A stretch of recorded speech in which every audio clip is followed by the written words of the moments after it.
మాజీ రాష్ట్రపతి రామ్నాథ్ కోవింద్ ఆత్మకథ పుస్తకాన్ని ఆవిష్కరించిన అనంతరం ప్రధాని మోడీ మాట్లాడుతున్నారు. లైవ్ లో చూద్దాం.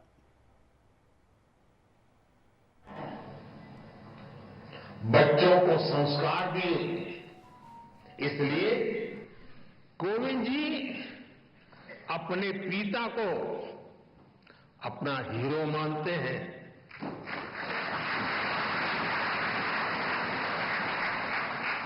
साथियों, बचपन के इन संघर्षों के बीच कोविंद जी ने शिक्षा को अपने सामर्थ्य को बढ़ाने का मार्ग बनाया. उन्होंने मेहनत की, उन्होंने संसाधनों की कमी को कमजोर नहीं बनने दिया और एक ऐसे मुकाम तक पहुंचे जिसकी कल्पना भी तब लोगों ने नहीं की होगी. वो भारत जैसे विशाल देश के राष्ट्रपति बने. साथियों, इतने बड़े पद पर पहुंचने के बाद भी कोविंद जी का विनम्र व्यक्तित्व, उनकी सादगी ऐसे ही कायम रही. मुझे याद है, प्रधानमंत्री के तौर पर मैं राष्ट्रपति भवन में उनसे मिलने जाता था. प्रोटोकॉल के हिसाब से जो बातें नहीं हो सकती हैं, वो बातें वो करते थे.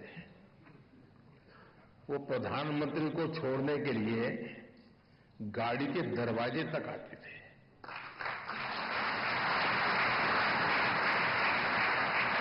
मैं शुरू में उनको प्रार्थना करता रहता था, प्लीज आप ऐसा मत कीजिए, लेकिन उन्होंने जीवन के आखिर तक अपनी उस विनम्रता को भी छोड़ा नहीं.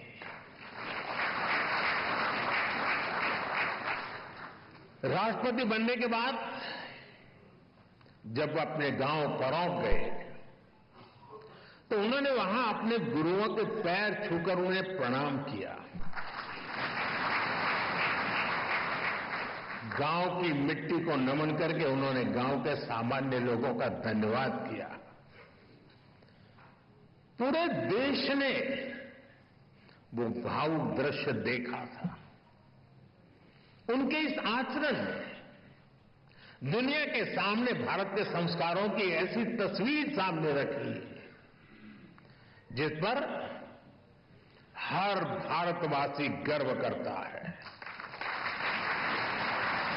साथियों, गुलामी के सैकड़ों साल में हमारे देश ने आर्थिक और सामाजिक रूप से बहुत कुछ खोया था.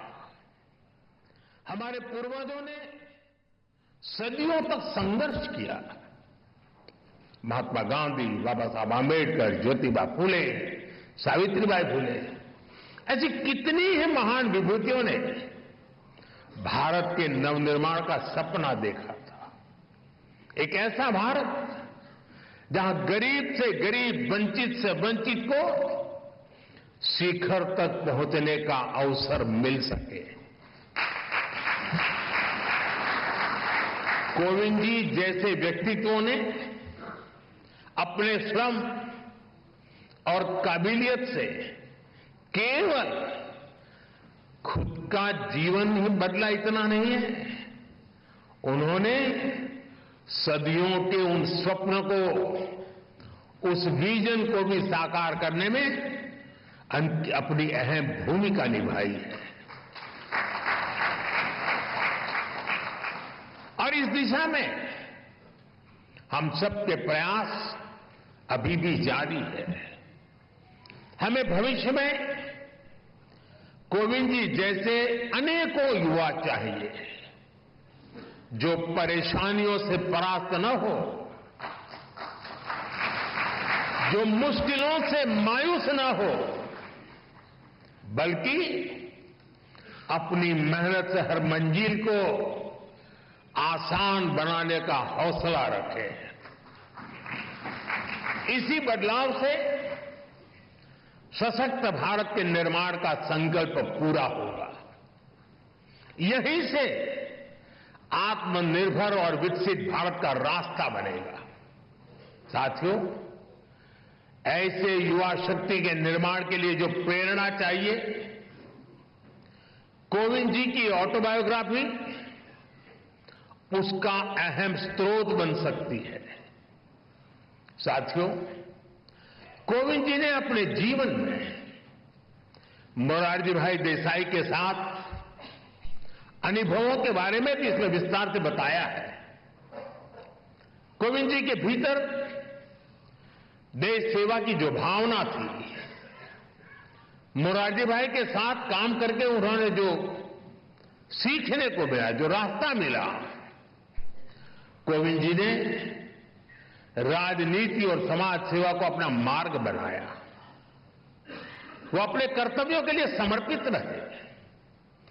सेवा को उन्होंने अपना लक्ष्य बनाकर काम किया।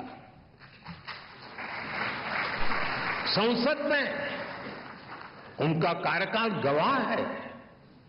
राज्यपाल के रूप में भी उन्होंने एक उदाहरण प्रस्तुत किया। राष्ट्रपति के रूप में भी हमें उनकी यही कर्तव्य निष्ठा दिखाई देती रही। यहां तक कि राष्ट्रपति जैसे सर्वोच्च पद से सेवा मुक्त होने के बाद भी उन्होंने विश्राम नहीं लिया है। वो अभी भी एक देश एक चुनाव, वन नेशन वन इलेक्शन जैसे महत्वपूर्ण विषय पर काम कर रहे हैं, देश को जगा रहे हैं।